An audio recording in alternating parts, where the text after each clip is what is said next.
জাতীয় স্টেডিয়ামে দেশি ফুটবলারদের নিয়ে আজ থেকে শুরু হয়েছে অনূর্ধ্ব-17 দলের ট্রায়াল। এখান থেকে আসন্ন অনূর্ধ্ব-17 সাফ ও এএফসি এশিয়ান কাপ বাছাইয়ের জন্য দল গঠন করবে বাংলাদেশ ফুটবল ফেডারেশন। 4 দিনের ট্রায়াল থেকে সর্বোচ্চ 45 জন ফুটবলার বাছাই করবেন বাফুফের এলিট একাডেমির কোচ গোলাম রাব্বানী ছোটন। ফুটবলের নবজাগরণ চলছে বাংলাদেশে।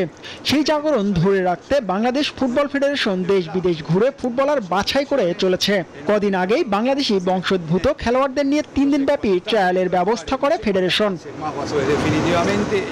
কেসপার জায়ানরা দেশে ফিরে গেছেন। এবার বাংলাদেশের যুবাদের নিয়ে অনূর্ধ্ব-17 ট্রায়ালের আয়োজন করেছে বাফুফে। মঙ্গলবার সকালে জাতীয় স্টেডিয়ামে স্বপ্নবাজ তরুণরা হাজির হন। বাফুফের এলিট একাডেমির প্রধান কোচ গোলাম রাব্বানী ছোটনের পর্যবেক্ষণে চলেছে অনূর্ধ্ব-17 দলের জন্য ফুটবলার বাছাই। আমাদের সামনে অক্টোবরে অনূর্ধ্ব-17 সাব ফুটবল আছে এবং নভেম্বরে এএফসি অনূর্ধ্ব-17 কোয়ালিফিকেশন আছে। সেই লক্ষ্যেই আমাদের হলো এইটা অনূর্ধ্ব-17 ট্রায়াল হচ্ছে।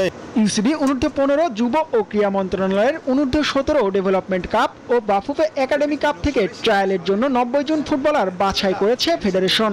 সারা দেশের ফুটবলার থাকলেও ট্রায়ালে জায়গা হয়নি বিদেশি কোনো ফুটবলারের। এখানে নাই, যদি ওরকম পাওয়া যায় আমাদের তো ফেডারেশন সবসময় যোগাযোগ করছে, যদি এরকম এলিজিবল কেউ থাকে অবশ্যই আমাদের এখানে অন্তর্ভুক্ত হবে। 4 দিন ধরে চলা ট্রায়াল শেষ হবে 11 জুলাই।